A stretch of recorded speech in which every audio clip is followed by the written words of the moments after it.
uma atividade e migrei para outra. Então, na primeira, na de 18 anos, eu falava muito. Aqui eu falo pouquinho. Então, às vezes, eu tenho que falar mais para sofrer menos, né?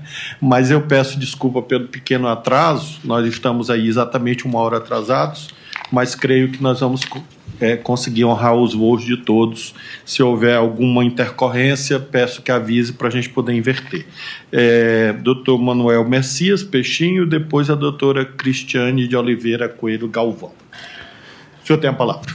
Excelência, ministro Flávio Dino, relator dessa meritória ação direta de inconstitucionalidade. Quero saudar também o doutor Paulo, representante do Ministério Público Federal, da Procuradoria, doutora Camila, juíza auxiliar. Compareço a esta audiência pública em nome do Sindicato Nacional dos Servidores da Comissão de Valores Mobiliários, para trazer uma contribuição, senhor ministro relator, singela. Esta ação não deve ser compreendida apenas como uma simples, rasa discussão sobre a constitucionalidade da taxa de fiscalização. Por um motivo muito singelo. O Supremo Tribunal Federal, como foi ressaltado aqui, já em diversas oportunidades assentou a constitucionalidade da referida taxa. No recurso extraordinário 177835, de 1999, ministro relator, na ADI 453, essa Corte também legitimou a constitucionalidade da taxa de 2006 e na súmula vinculante 29. Eu quero aqui dizer que eu estou muito feliz com a ação do Partido Novo. E eu vou dizer por quê. Porque o Partido Novo entende que há desvio de finalidade na cobrança da taxa. E é verdade, há desvio de finalidade. E diz o Partido Novo que os valores arrecadados não se destinam ao sustento da autarquia federal. E é verdade. Mas, data máxima venha, o Partido Novo comete um erro fatal. Fatal. Diz que a taxa deve ser suspensa e declarada a inconstitucionalidade anulada, filiando-se a uma tese superada do consenso de Washington e da Escola de Chicago. Um modelo de liberalismo que nem Adam Smith, na Riqueza das Nações, defendia. Muito pelo contrário. Defendia que o Estado deveria minimamente regular. Então, obviamente que nós estamos falando aqui, e Ulisses Guimarães dizia, Sua Excelência, o fato, e aqui eu digo, Sua Excelência, os fatos. Nós estamos aqui, em toda esta tarde e início de noite, falando sobre um único instituto. O desvio de finalidade, nada mais. Tudo que eu ouvi aqui dos técnicos de todos os órgãos estatais, tudo que eu ouvi foi sobre desvio de finalidade. E é verdade. E não me filio à tese aqui dita que os servidores da CVM querem majoração salarial em razão apenas de melhorar o plano de saúde ou de ticket de refeição. Isto não é verdade. O que os servidores da CVM querem, senhor ministro, é dignidade.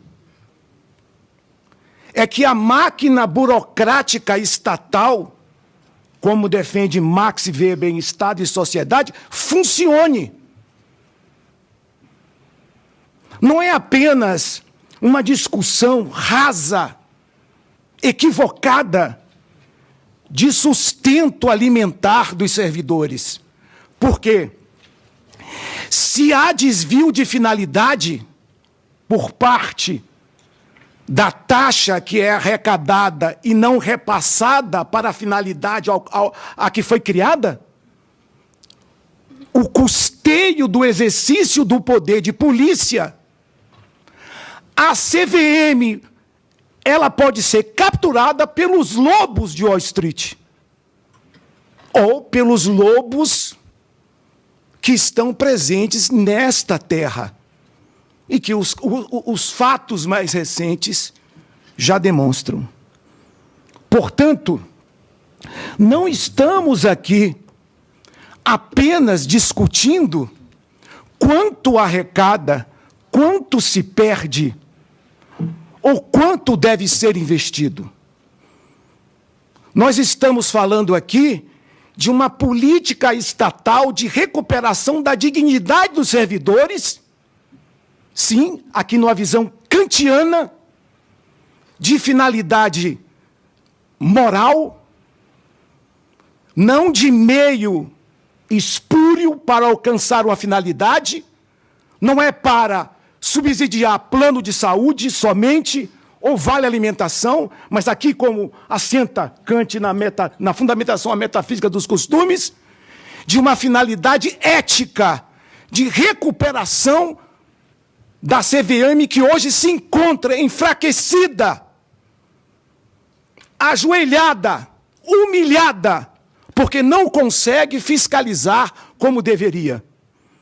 O último governo não fez um concurso sequer. Não por negligência, não por incompetência, mas com o objetivo finalístico de enfraquecer a CVM.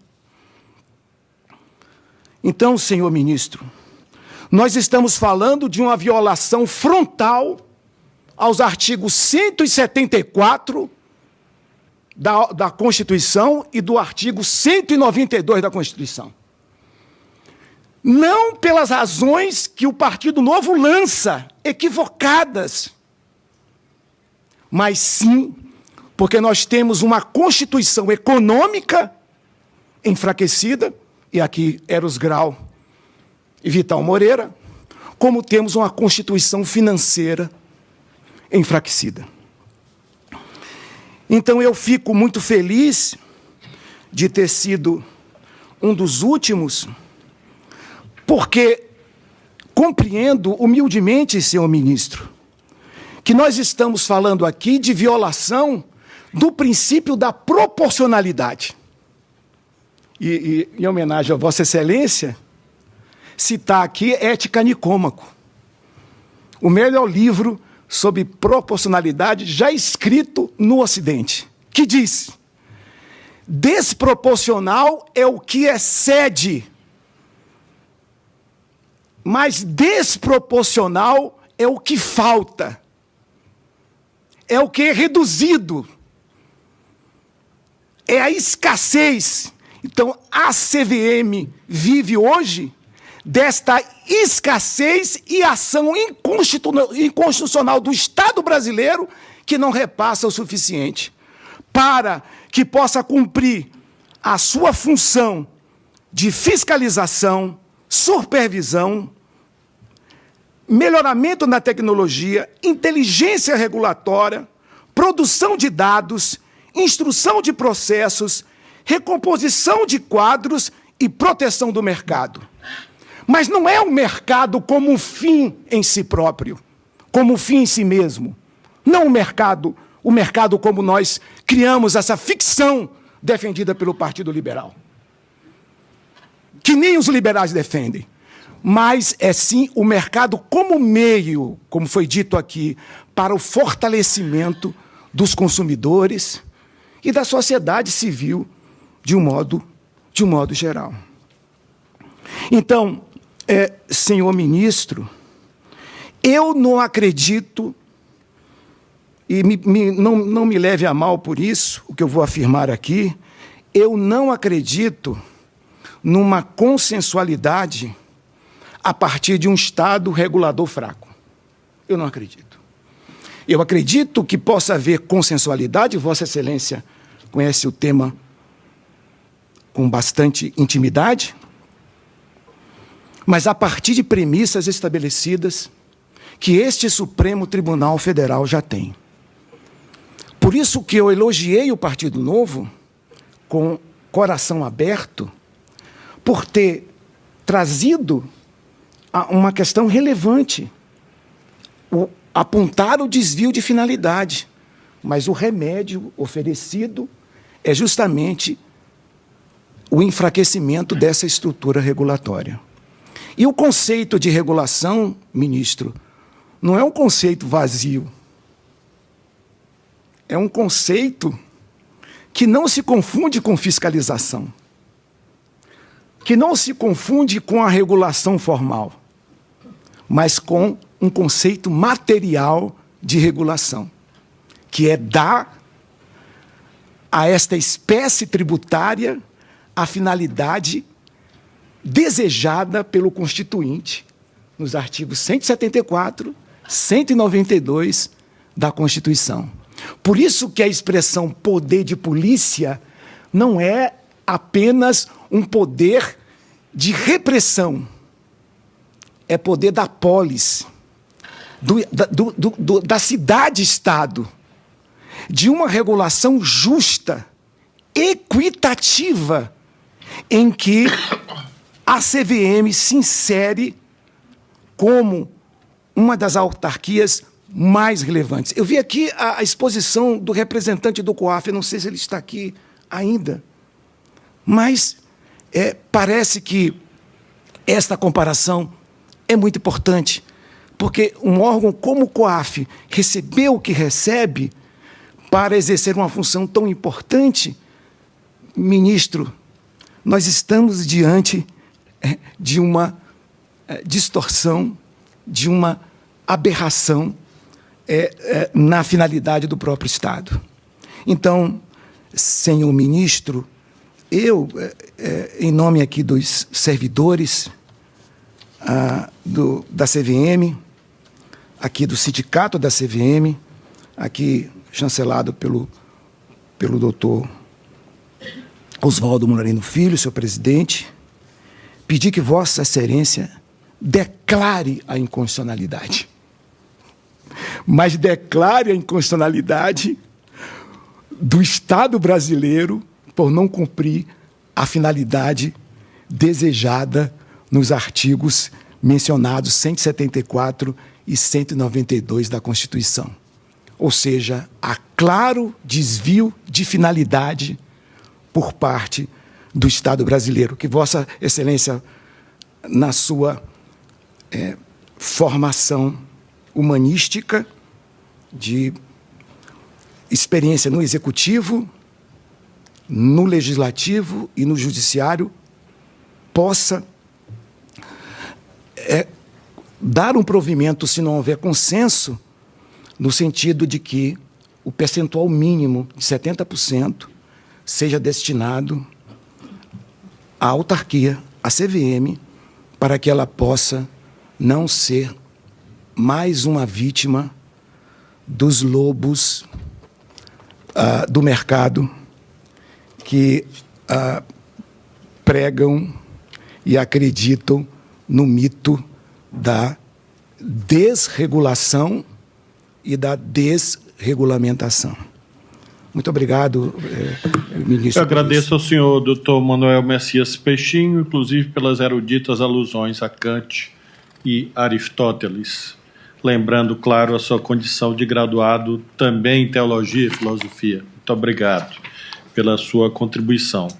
Então, eu vou pedir, assim, com o máximo de gentileza, mas me perdoem, que os atuais ocupantes